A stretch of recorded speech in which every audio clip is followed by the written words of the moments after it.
choose our chair. Yeah, please. So welcome everyone. These are all good friends with me on stage. Some people very close. Fariba is my partner, so we're really close.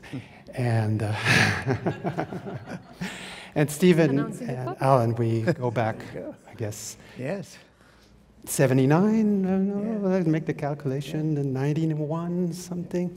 So, you know, decades.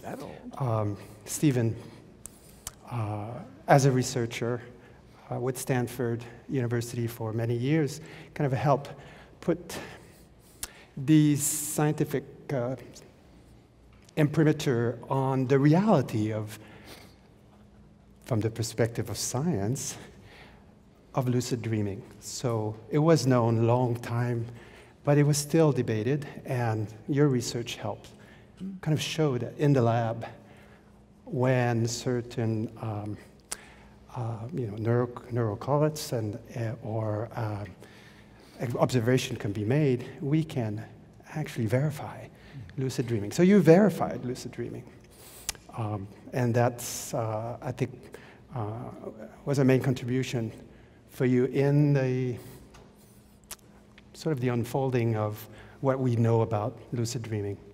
So thank you for doing this, and I think, you know, you also are, Fariba tell me, like unspoken mystics. So you also come from that place, we would see, the place of spiritual inquiry, and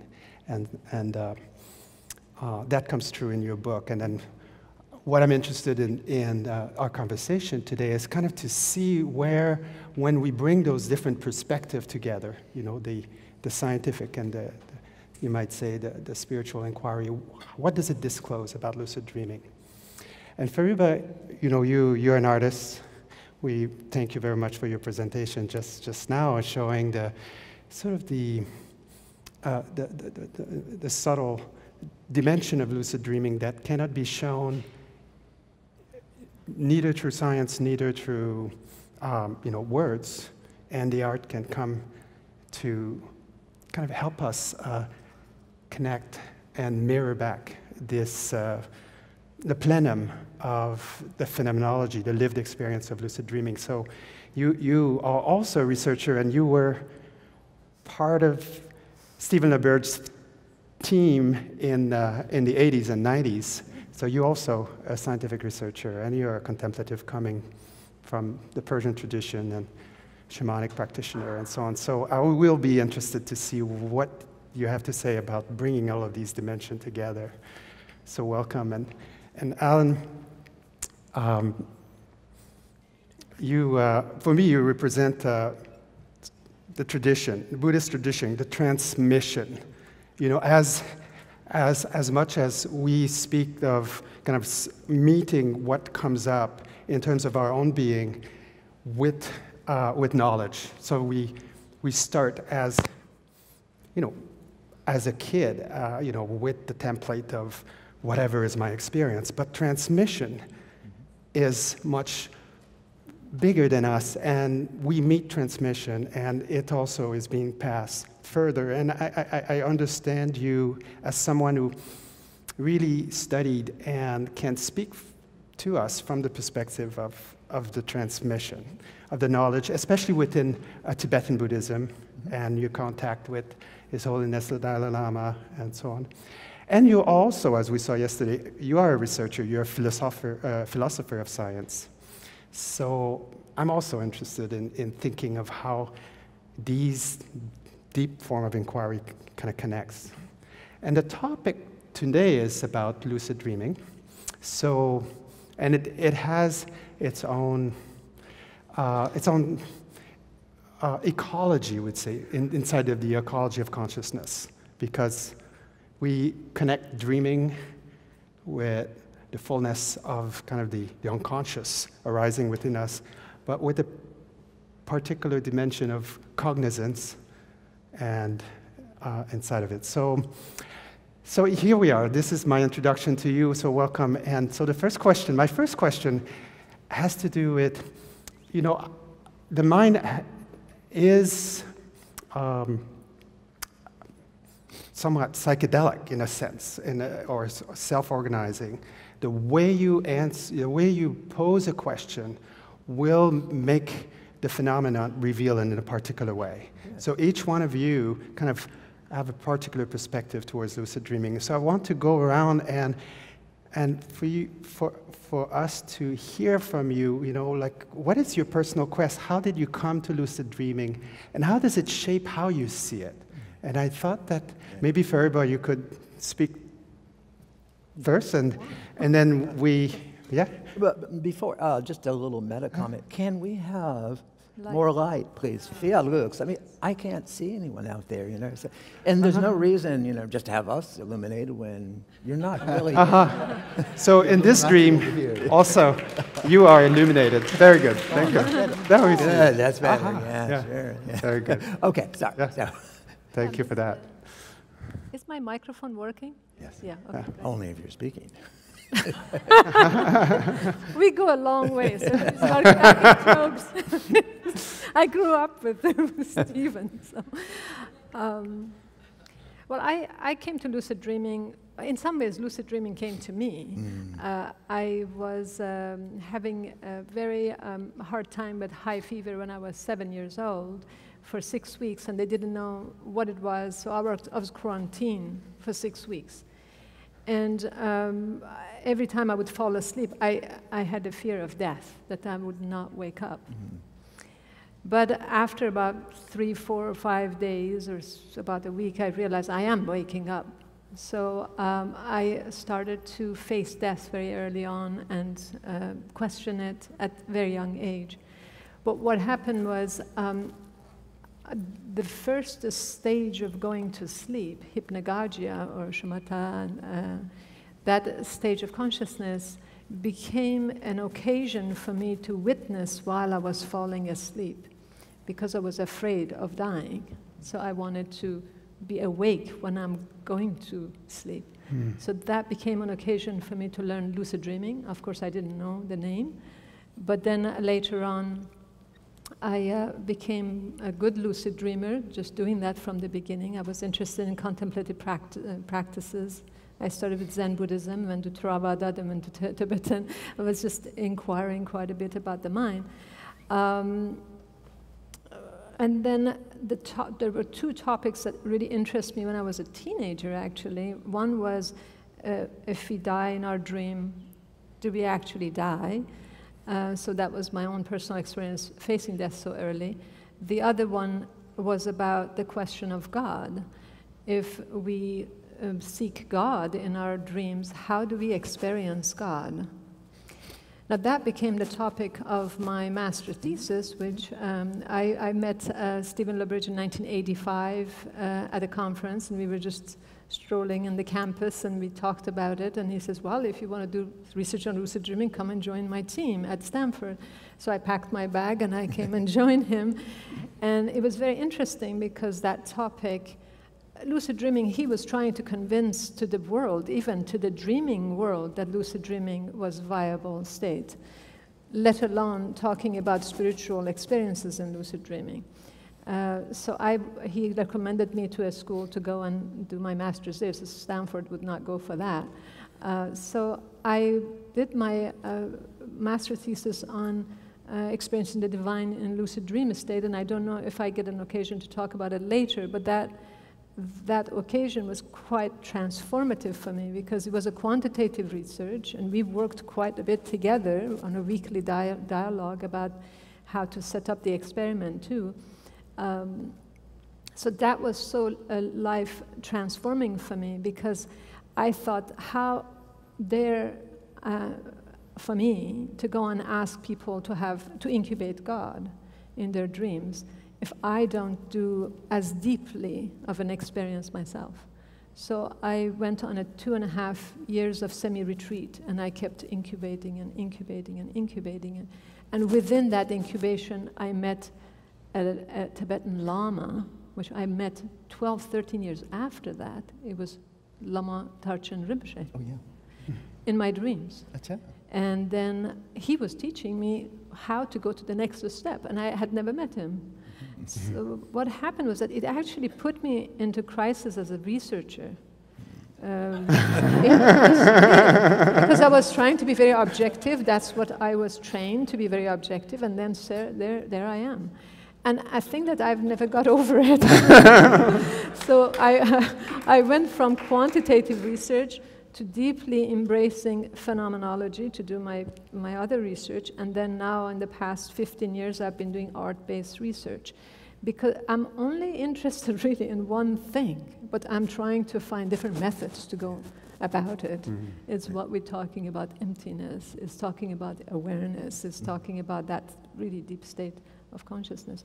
So that's how I started, and that's how it led me to meeting people and doing research, and I can maybe say a little bit about it later, about the research itself. Yeah. So, how did I get involved with it? It's hard to say, really, how these things happen. A combination of events, just to pick a few of them. The most, I suppose, essential point was that I came to California as a graduate student in chemical physics in 1967. And so I had no interest in the mind, no interest in spirituality. I was definitely a full-bore atheist, and because I thought religion was for people who couldn't think straight. And that's a reasonable view for a 9-year-old, sure, but somehow I got involved with what was going on in the Bay Area in those days, and became fascinated with the topic of... Is that a code word for psychedelics? It is. Okay. And so I had done a year's work, passed all my qualifiers and done all the coursework for my PhD in chemical physics, and now I had to get a dissertation topic. And I could not find anything that I wanted to do except for the chemistry of the mind. Say, how does what's going on, obviously on the level of chemistry, quantum chemistry, no doubt, how does that connect to this wonderful transformative view of reality that I was experiencing? That's what, doing anything else would be just pointless. But of course, every professor I went to talking this over with said, oh, no, you can't do that, but you're certainly welcome to work on this, quantum catalysis or whatever the stuff was, something else. And so I decided I'd take a leave of absence and try to find the deeper spiritual value that I had recently been open to, and looked into all kinds of different spiritual paths and techniques, ranging from yoga to Fritz Perls' dream work, and tried a little bit of everything, more or less. Yet, I knew I wanted to study consciousness, and decided after a while that I wasn't going to be Bob Dylan again, so that instead, I had to find a way to use my abilities in science to work on the topic that mattered the most to me. And so, how to study consciousness. And because Stanford has a very wonderfully flexible program that if a person is in good standing, past all the requirements for a PhD in any subject, they can make, in theory, an interdisciplinary topic. So I worked on several options, starting with general system science, sort of catastrophe theory, what became later chaos theory, all of which they were too theoretical really, but I finally ended up in the third time with lucid dreaming as a topic. And as I mentioned yesterday, that I wanted to study consciousness, but it was not allowed. You couldn't directly study consciousness in those days in the US academic establishment. It just wasn't done. And so, but observed that there was the angle that you could do. You could take dream work. So in dream research, people are studying consciousness, and exactly in the form of studying the relationship between what happened in the reports from consciousness in their dream experience, and connecting that with what was going on in the brain and body and the nervous system.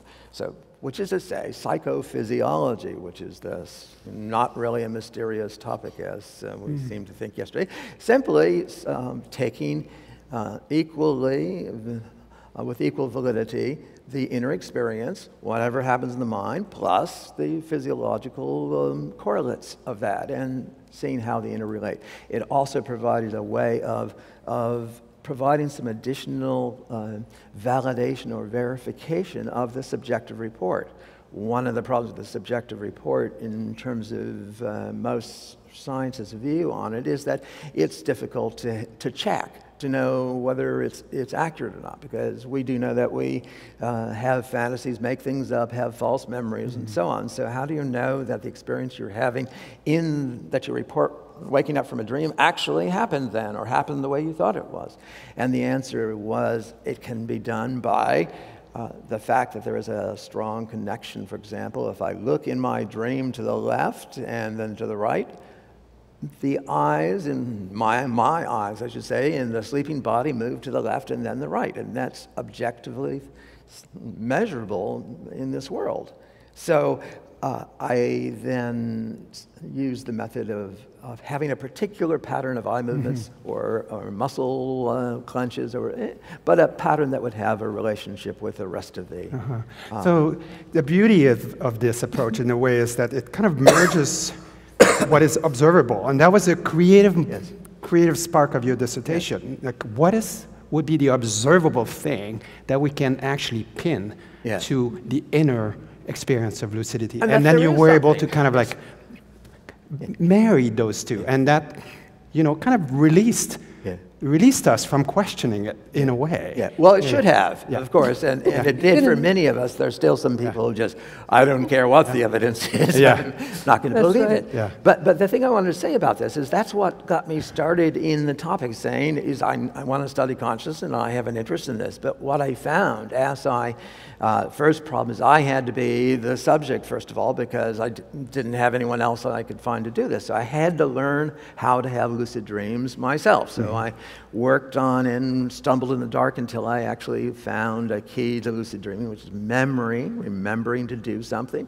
And that allowed me to have lucid dreams at will. So then I started to have very frequent lucid dreams. And as I did that, then something else opened up, and that was that there was an inner spiritual value to it, that the state wasn't just something of scientific interest, but for me, the experiencer, there was a great value. And I found that that came from paying attention to what occurred in the dreams, and, for example, dealing with nightmares in a direct way instead of flying away and escaping them, face them and going straight forward. And the odd thing about this teacher in the dream is I mentioned that I got set on the right path after 40 lucid dreams going the wrong direction, of flying away from danger when I realized I'm dreaming, to the teacher, Idris Shah, in the dream saying, too bad, Stephen, good that he could fly, but too bad that he didn't realize that because it was a dream, there's nothing to flee. And therefore, I got the message, doesn't make sense. And I made an entirely different path of focusing on the fears and going into them and dealing with them instead of avoiding them better. And that one little piece of advice, from who knows where, but it seemed to be from the teacher, changed my life in a way.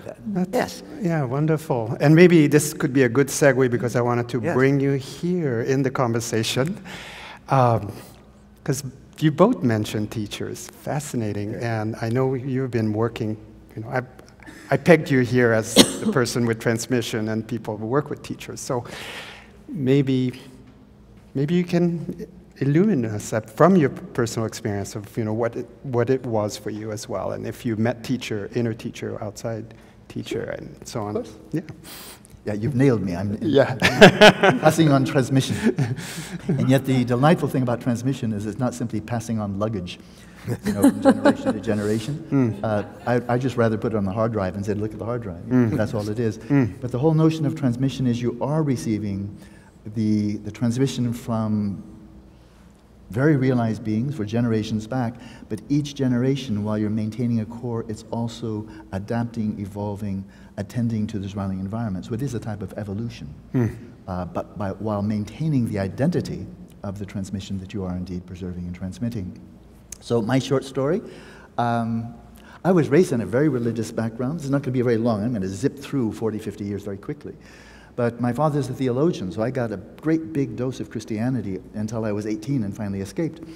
And it was mainstream Protestant Christianity, which has many, many merits, and really offers a life of meaning. There's no question about it. Here's a way to live a meaningful life. Listen to the teachings of Jesus, emulate the life of Jesus, follow the ideals that he teaches. I cannot doubt that that is meaningful. But from the age of 13, I had a marvelous science teacher, and I knew I wanted to follow a career in science.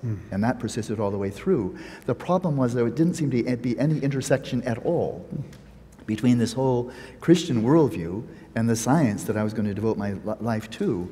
And so in this increasing frustration through my teens, something had crystallized for me, and that is two aspirations that are intermingled, but they're not quite identical. And that is a passionate yearning to live a meaningful life, but also to live an authentic life. And that is one to the best of my ability in accordance with truth. My problem with the version of Christianity to which I've been exposed was, although I found great meaning, there are certain key elements of their creed that I just could not see as true. I'm not saying they're not true, it just, they didn't make any sense to me, and I couldn't see them as true.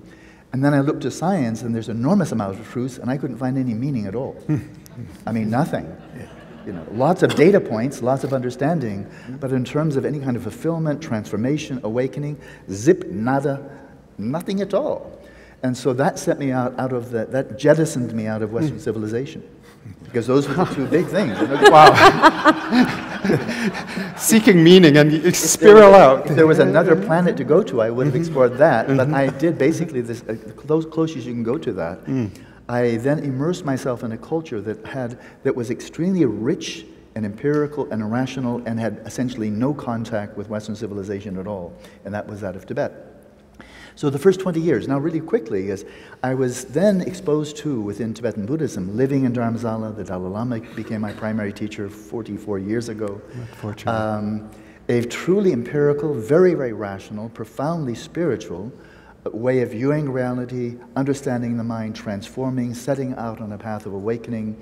And it was from the vantage point, it was being taught to me as a sentient being, it was taught to me as a person who is not enlightened, which is a very good way to start. And so the question being posed in that whole first 20 years of training is, you're suffering, you have the internal causes of suffering, you're very limited, you're cramped, you're claustrophobic, caught up in a network of I, me, mine. What can I do to extricate myself from suffering and the causes of suffering? I think it's a good question. And boy, they gave me a lot of things to do. You know, for 20 years, there's a lot of things to do.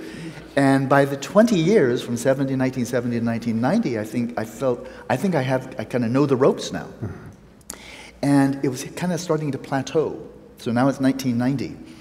And that's just about the time, fall of 1989, that I matriculated for my graduate studies at Stanford. That was exactly the time that I connected with now one of my absolutely primary teachers, the Venerable Gyatso Rinpoche, transmission. And this is Dzogchen, the Great Perfection School, which I've been following with great passion ever since. And a different question is posed. And that is, yes, I'm experiencing suffering. My mind is on occasion dominated by mental afflictions like craving, hostility, greed, selfishness, and so forth. Yes, that's true. But the question is different. And that is, what am I doing that's perpetuating the mess? And how can I stop? Right?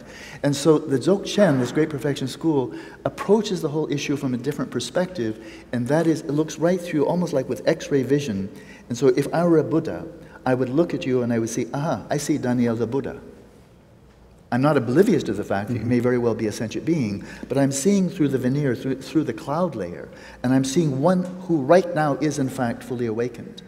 And so now how can I wake you up to who you already are and not simply who you could be in the future? Well, so I'm about to wrap up. So this is 1990. The first teachings I received from Gyatso Rinpoche were on dream yoga. Dream yoga, the very first one. I'd known him for some years prior to that point. I received those teachings, and although I'd received teachings on dream yoga years before, This was the first time they really struck me as practical and something I could really deeply integrate into my practice. It was not long after that that I met Stephen, because he was there at Stanford at the same time. So we connected. It's been a long friendship ever since. But now just to go to lucid dreaming briefly, because I'd like to continue the conversation here. In that first 20 years, the theme that comes up very repeatedly is that this experience we are having right now, that we euphemistically call being awake, is in fact like a dream. Like a dream. That's this theme that goes all the way through, in the sense that in a dream, if I'm looking at you, in a dream, you appear to be totally from your own side. I mean, I'm simply witnessing you, but you're already there. And I read, oh, yeah, that confirms it. You are really there, you know? What touching is believing, right? You're firm, you're solid. And that's how it appears in a dream. But once you're awake, you know that was all an illusion. Yes, you can reach out and touch. Yes, I don't know what you're going to say next or what your facial expression will be. And nevertheless, you are not there from your own side, independent. This is utterly an entangled relationship. So in that theme, waking experience is dreamlike. But the last 25 years, because I've been really in this stream ever since, is there is a perspective from which it is true to say, right now we are dreaming. It's not that simply this is like a dream, this is a dream. And that really constitutes the core of daytime dream yoga. And the final point is nighttime. So Stephen and I have done a half-dozen 10-day workshops together, to my great delight. And it's really deeply impressed upon me that the lucid dream is the optimal laboratory for studying the mind. And that's the way dream yoga is presented, is here's one launching pad. You have the launching pad of daytime practice, the launching pad of dream yoga, the launching pad of the bardo, after you're dead prior to your next embodiment. That's also a launching pad. In what text that I've translated, Padmasambhava gives 6 launching pads, that this can be the place of liftoff. And dream yoga is one of those. And it's the perfect laboratory for studying the mind and multiple dimensions of consciousness, because everything you're experiencing in a dream, and most explicitly in a lucid dream, everything you're experiencing is only mind. There are no atoms there, no laws of physics, no chemistry. It is purely mind. And so if you're a physicist, your laboratory is created entirely out of physical stuff. Your laboratory is made out of atoms. Very cool. So throw a rock in any direction and you hit something physical. Throw a rock in any direction in a dream and you hit something mental. And the rock itself is mental. So it's a perfect laboratory.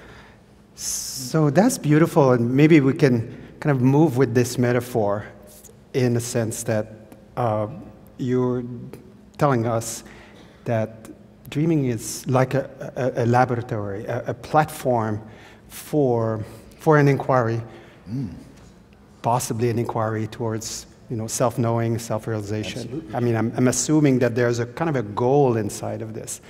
So my second question to all of you is like, well, you are now in the laboratory.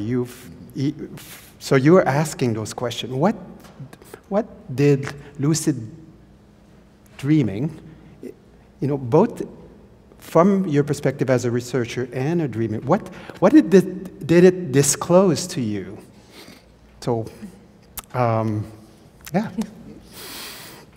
Well, I have to go first to my research, and because that really illuminated quite a bit for me.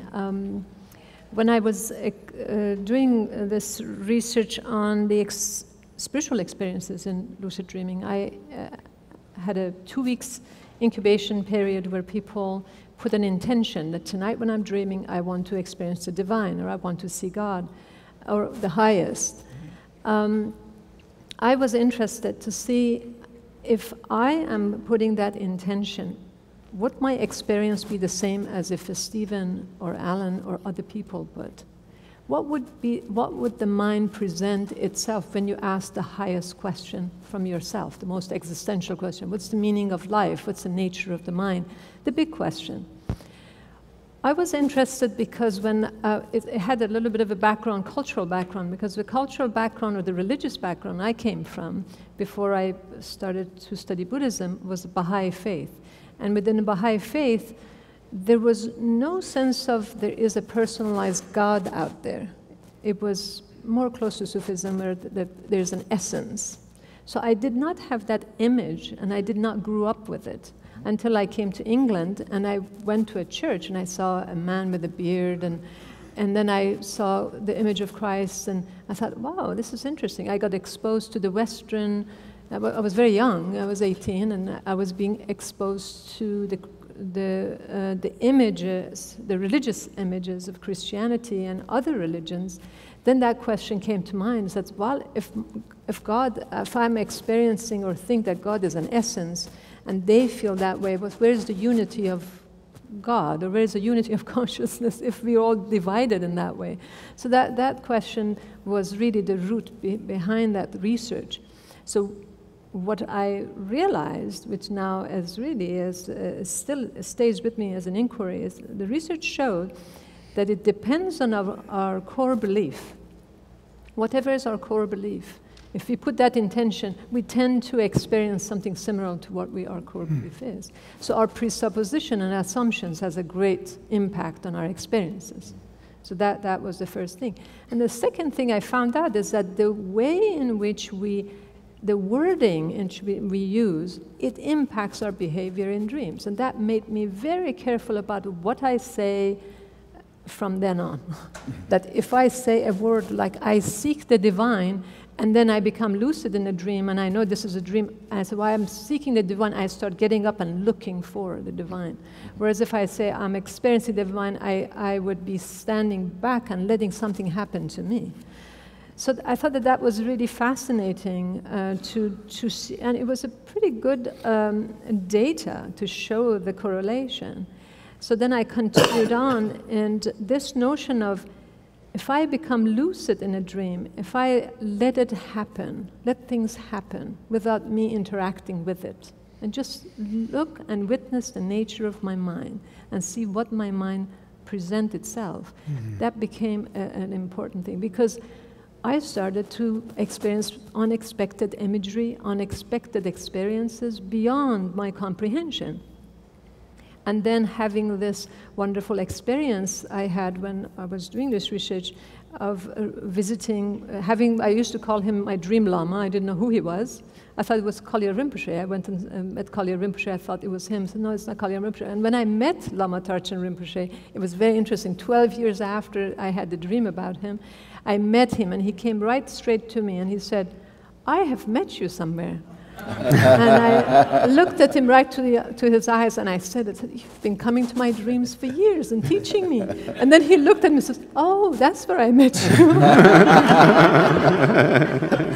I had never really submitted myself to any religious system, but I took refuge with him, and I studied with him for 10 years, and we ended up co-teaching dream yoga and lucid dreaming together. It was a pleasure to be with him and learn about the system of Tibetan Buddhism from that perspective.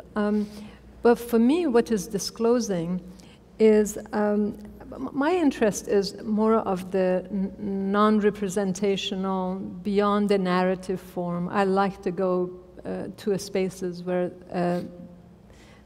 there is experiences where I don't have any reference for it in waking. And going there, do you hear me? It's good. Going into those experiences, there's a whole list of criteria, let's put it that way. One has to really face fear. One has to have some level of contemplative practices. And one should not be even afraid of dissolving the self to be in that space. And for me, what is disclosing is that when we talk about void and emptiness, or when we talk about luminosity, is that there is something about sustainability. If we are able to sustain that state of consciousness, something often arises in that state. But then if we sustain it even further, when there's nothing arises, that's what I discovered. For me, the disclosure is that that's the seed of wisdom. That's where the seed of wisdom is. There's nothing about, oh, I'm inspired or anything. There's something changes in oneself. The perception shifts. So I'm not the same person I was 30 years ago, 40 years ago when I started this practice. I'm a different person. My perception has changed. If my perception changes, my reality changes, my reality changes, my behavior changes, my behavior changes, if my environment changes, everything changes. So for me, what the lucid dreaming practice has disclosed for me is that if one really stays, I call it the practice, if one really stays with the practice and go deeper and deeper, and the laboratory is right here, and the observation is all happening here, is that there is something vast inside of ourselves. That's where the wisdom lies. That's what it has displayed for me. And so I feel like the treasure revealers is finding the treasure there. So that's for me. Alan, Après toi. Après toi. Yes. It's a difficult question because what have I learned from lucid dreaming? Because there's so many different levels that you could address that on. And Fariba, I think, is just a wonderful job of talking about the highest level. And I've mentioned this already as well. And so I'll say, certainly, there's the opportunity for the direct experience of what there is beyond the dream somehow. What you get when you remove all dream-like experience, which is to say, anything that you're experiencing then could change, because the thing that we're wanting to experience is beyond that, so you have to remove what's preventing you from seeing it first.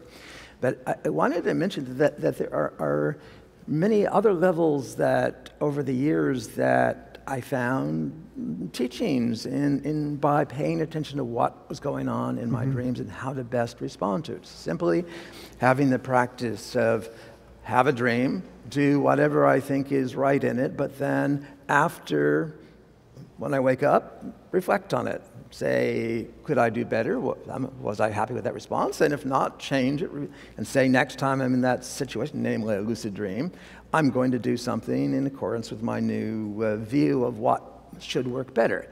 Now, this is something when I said that I learned to have lucid dreams at will. And when this was occurring, I was having many lucid dreams. So I was having nightly lucid dreams, often several a night.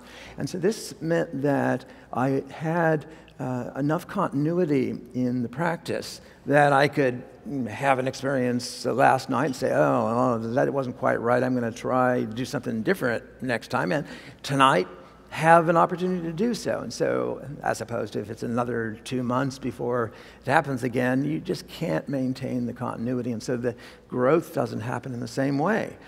So a high frequency of lucid dreaming has that value because it gives you an occasion, for that persistent state. It's also something that Fariba mentioned that is very important, is that you can realize some oddity occurs in your dream, and you say, oh, this is a dream. And then often you might then get re-involved in the dream and forget what you knew a moment ago. So you have to learn to develop a sustained awareness so that it's like a persistent vigilance, but it's not something that's held on tightly. It's something that Alan knows well from many meditative practices, which are about that kind of attention, that sustained attention that is not too grasping, because that causes awakening. So it's a kind of natural training to observe what puts me to sleep, what causes me to lose lucidity, and then you recognize certain attitudes of getting absorbed in the dream, getting involved in a way that you forget yourself. So it's as if there's two directions in life in general, but lucid dreaming has, first, we see what is in front of us, and that's what the object of attention. That's what we normally are focused on. That's the figure, and the ground is the rest, including the who is aware. So we develop a double direction of attention. So part of the attention is on the self and on the observer, and the other part is on the activity. And so you then have something new in an ordinary dream where you don't know you're dreaming. It's as if right now, we find ourselves contained in a room. Here I am doing something, I'm sitting, I'm talking, I'm in this room, though, certainly contained in me. But that is what I'd call the actor role. So I'm playing a role, I'm doing something, but I'm definitely engaged in this world. So I'm interacting with it, and that's what makes it seem real, is the interaction. But then, when I realize I'm dreaming, I wake up in the sense that I remember another level of being, that there is more to me, there's more to this situation than just the actor in this room. And I think more deeply say, okay, I'm contained in the room. Yes, but isn't all this dream, the entire world, the dream, contained in my mind? Yes, so now it seems I have two levels of awareness. One is within the dream as the actor, and the other is an observer that transcends the dream, that's meta to the dream. And the balance of those two levels is the important factor that allows one to develop a more sophisticated sense of lucidity, to be able really to make the most of the experience, to be most flexible and creative without either, on one hand, becoming fully absorbed and losing your perspective, or on the other hand, being so detached that you don't really care about what's going on in the dream world. So this is not, the ideal is not to be only the observer. And then all the stuff going on, it's not my issue, it's not my problem, I don't care, but instead to be in the dream, but not of it. And so that here you are, acting in the dream with the most understanding and compassion and all of your ideals, but not identifying fully with that level. Instead, you've got the higher level. And so that idea of those two different levels interacting has been very important in my understanding. So that's one of the elements that you get. There are many other levels that we probably won't have time to talk about, but just to name one, just to give you a sense of consciousness. What does it show us about it? For example, it shows us that the just-in-time constructive nature of consciousness, so I'm not talking complex stuff, simple stuff. I see a glass over there. The simple example, I walk in the house and there's the answer machine, a little black box with a red LED blinking. I've got a message, so I want to go get the message. I'm walking over to push. There are no buttons on this. Oh, there they are. Just in time, almost just in time. Because so we're seeing the constructive process that we don't see the buttons until we need the buttons. So we see the details in our consciousness when we need details. Right now we seem to see all this complexity. I see many people. Do I? Or do I see the idea of many people? It's not until I look at one particular individual that I could tell you what color their eyes were, because I don't know. I think I know everybody's in color there, but I don't know that. And we see in the dream, we see the constructive process happening right in front of our, quote, eyes. And that then gives you a different perspective on how the construction of consciousness occurs. And from all this, you certainly come to the point of view, of course this is a dream. What else would it be? It's a dream. That's what consciousness is. It's not the whole story. It's a dream about what? What's the meaning of the dream? What is it telling you? Is it a matter of wisdom or not? But it is certainly, in a sense, it's a kind of an illusion. It's like it's all on television. Like this must be. Well, beautiful, the idea of, double dimension of our own engagement. The engagement with the inner and the outer. So I wonder what you have to offer. It really seems to me like there's one person here speaking with four voices, yes. Which is very cool. But I never know what they're going to say. And this reminds me of one of my earliest dreams. It was decades ago. It was one of those that was very clearly lucid. And I want to give a whole build-up, but I found myself in a diner, 1950s-style diner. And as so often happens when you become lucid, there's a sense of euphoria.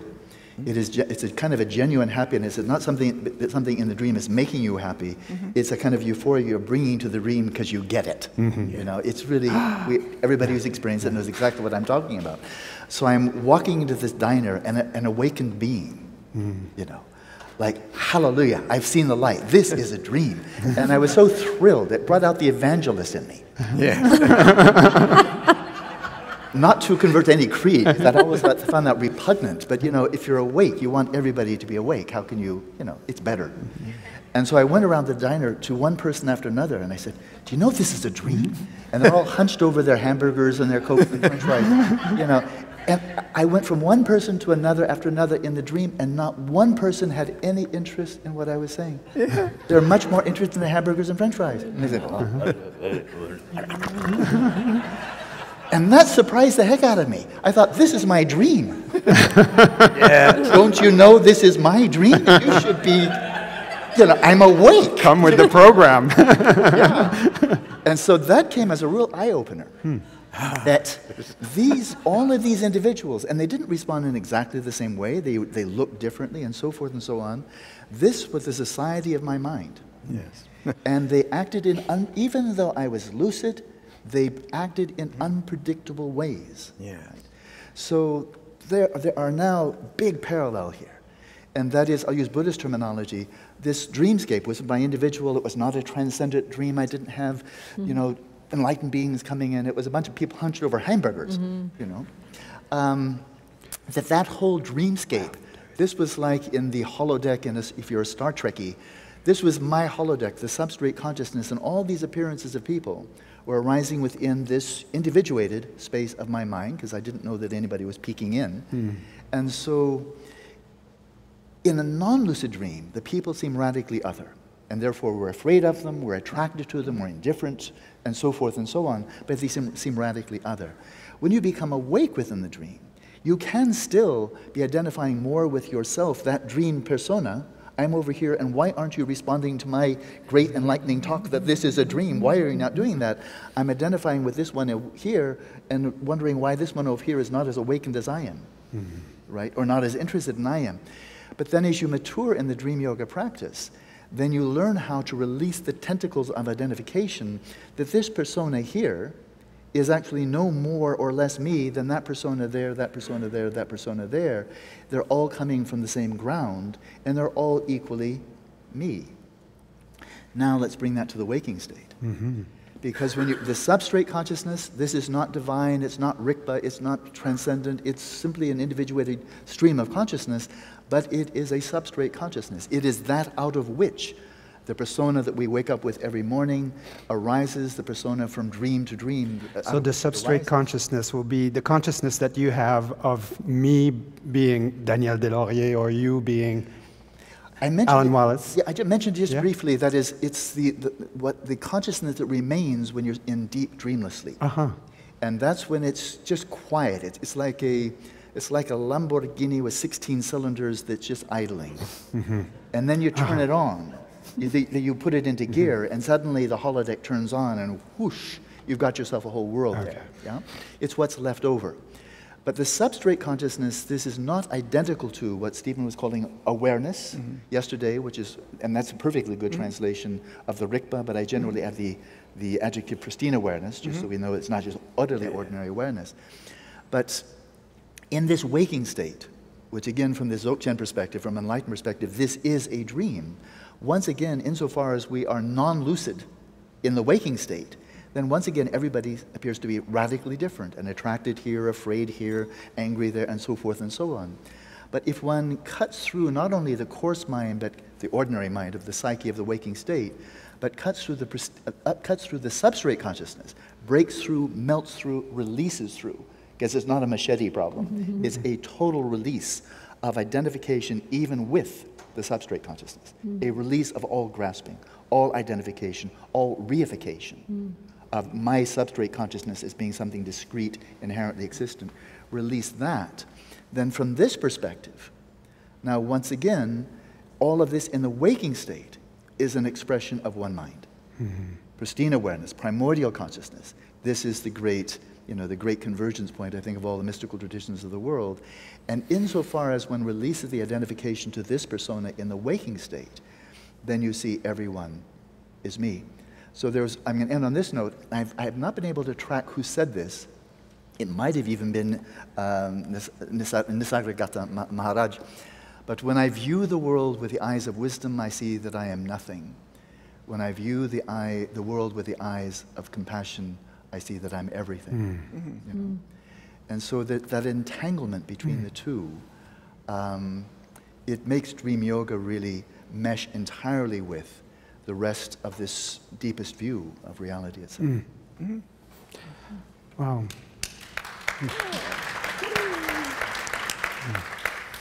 Alan, that's a fascinating activity in the dream to attempt to bring awareness to other dream figures in a way. And I think everybody has done it. And starting with, as you say, this is a dream. Much better than, you're all in my dream. Did you know that? So at least this is a dream sort of puts us in the same boat, we might say, even though it is an empty boat. So. We tried that in the laboratory many times, trying to have people convince other people, and we had a hard time. You know? The only person I was able to convince in a lucid dream, that is lucid, is Daniel. and then he willed it in the dream, says, well, let's fly. So he held my hand and tried to fly, and we got stuck on the wall. then I start asking the question, whose will was that? Yes. You know, it's a lot of interesting question about whose will is it. And if in Gestalt, they talk about, in Gestalt, every aspect of dreams is part of ourselves. Why is it that those aspects are not awakened, but one aspect is awakened? Right. So fascinating. Yes. Alan's dream seemed to be an expression of the Buddhist ideal of all of us must know. You are starting with, here I've got this knowledge and I want to extend it to all of these beings. But where are they at this point? Where I was a few minutes ago, essentially. So there's the challenge, is how to do that. And it's a fun exercise in the lucid dream, is to find a way that you actually can have the appearance, at least, of the other figures go along with it and open to that, act as if they know it's a dream. And it's more like you have to, the cooperative way of say, you're not going to just simply believe this is a dream. Instead, hey, let me show you something. Let's, step in the air here with me. How do you think we're doing that? Oh, it's because it's a dream. So you give time for it to develop. Well, here, this is the interesting point for me, and that was, how I kind of structured our conversation. I hope we had like another 20 minutes, but let's say that there's a meme around lucid dreaming, that this is something that we can do individually, and then suddenly when we realize that we can do that individually, that's something that we can do collectively. That, a little bit of that dimension of this kind of self-other entanglement inside the dream and also inside the lucid waking. Now, knowing that lucid dreaming, you all have contributed to, let's say, the meme of lucid dreaming in the world right now, by your publications, by your talks, by teaching people how to do so, by doing the transmission of dream yoga. I'm sort of interested in kind of like the future of lucid dreaming. Do you see that maybe we are, I'm going towards,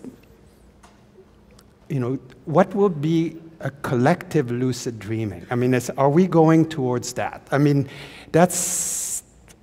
It's an open question, and what would it look like when we say it's not just my dream here, it's our dream, and then we come to that realization kind of together.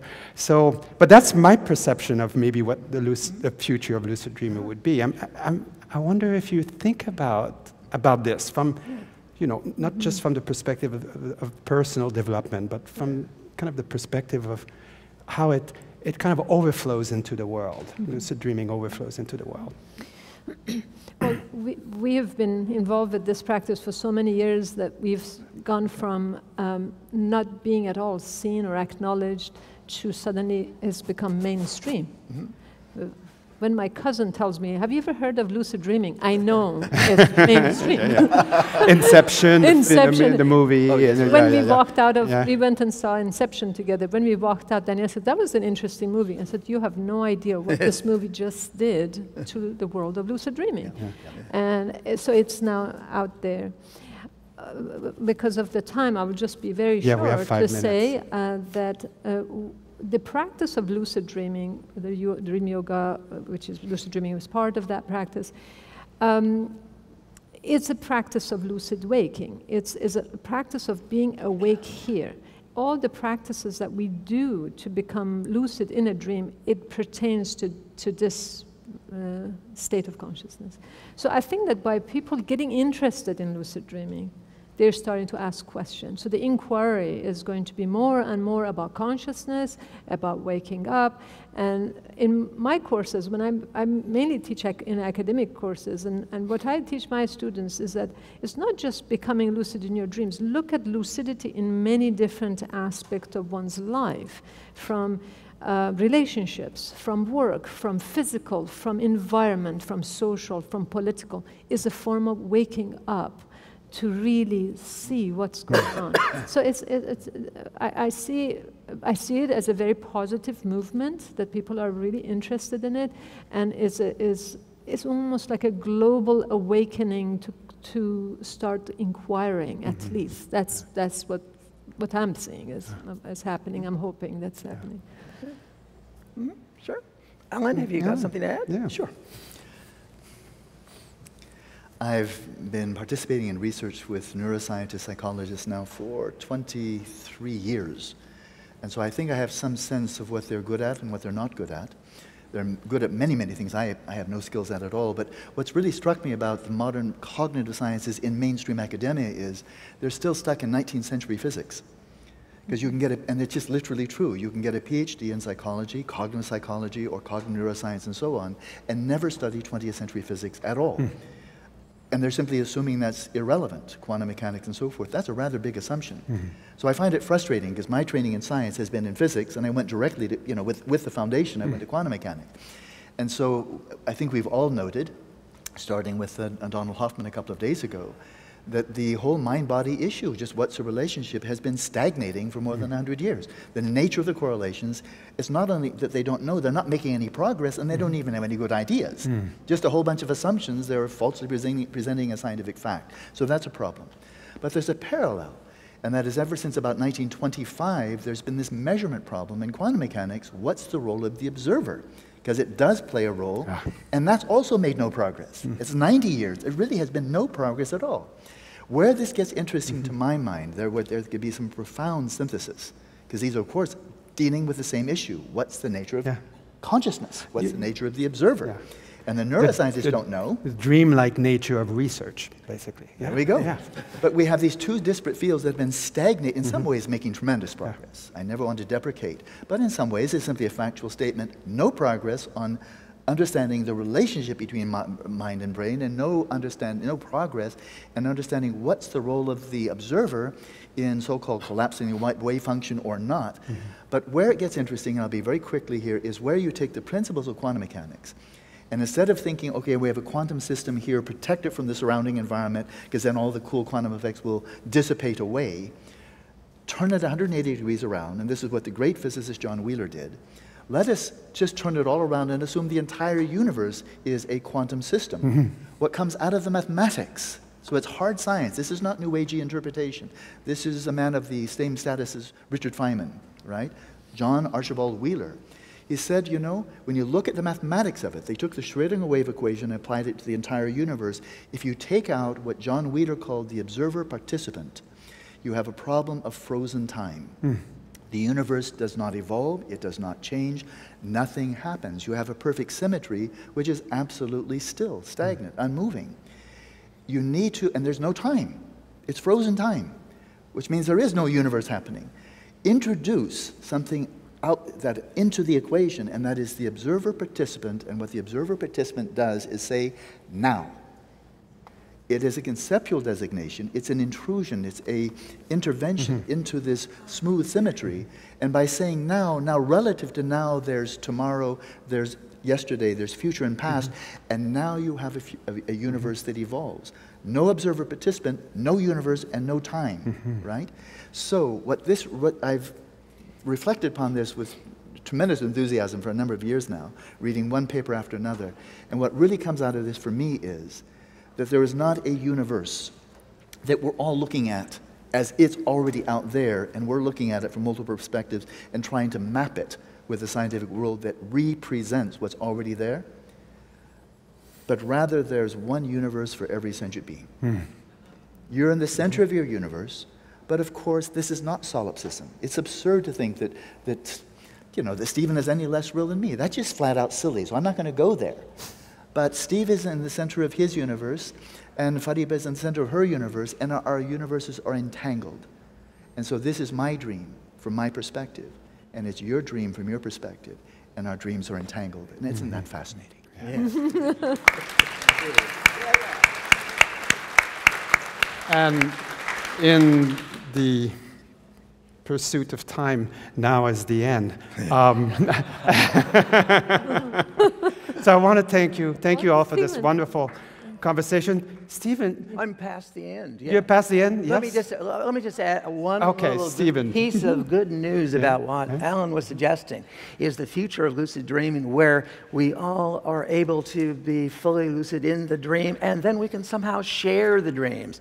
We can interact with each other, share the dreams. Wouldn't that be wonderful? Well, the good news is that's what this is. Right now.